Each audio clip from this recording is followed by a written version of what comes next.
today with Andrew Knox, Managing Director of Red Sky Energy. Andrew, thanks for your time. Thank you. Are you able to share a little bit about Red Sky and its projects? Sure. Red Sky, we're ASX listed, ticker code's ROG. We're a very lean, small company. We've only got 2 employees, 2 executives and a lean 3-man board. About 1.25 billion shares out on issue, and our main focus is on our projects in the northeast of South Australia called the Inaminka Dome licenses. We have a legacy asset in the US, which I won't really talk about in Wyoming, a gas producer, but the main focus of the company is on our assets at Inaminka.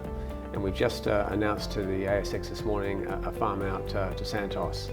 The benefit for the shareholders of this farm out is that we cover all the work commitments for the licenses, across all the licenses. The environmental bond that we're required to post of 5 million is covered as well, which was a huge impost on the company, which we had great difficulty in funding, and now that's all covered. And very importantly, Santos will also cover us for all the development costs of the projects, predominantly Yarrow and Flax. And Flax, where we've got 20 BCF of gas and 10 million barrels of oil. And there's another 20 BCF at Yarrow as well. So the program involves them shooting 50 square kilometres of 3D seismic across the Yarrow field and 2 leads we've got to the north there, which look very exciting. And then also drill a vertical well in the Yarrow field, and then there's also a horizontal well in Flax.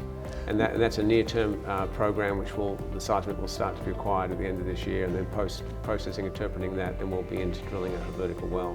Why are these projects so compelling to the likes of Santos?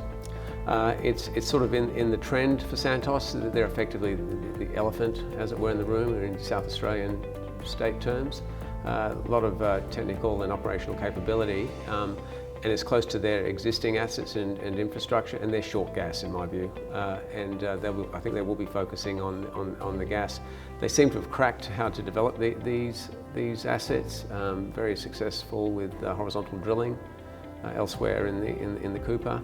And they seem to think that that's going to work at Flax, and also the gas is close to their infrastructure to put a pipeline to tie into the Santos pipeline grid. As an investor, what should I be focused on from the company over the coming 3 to 6 months?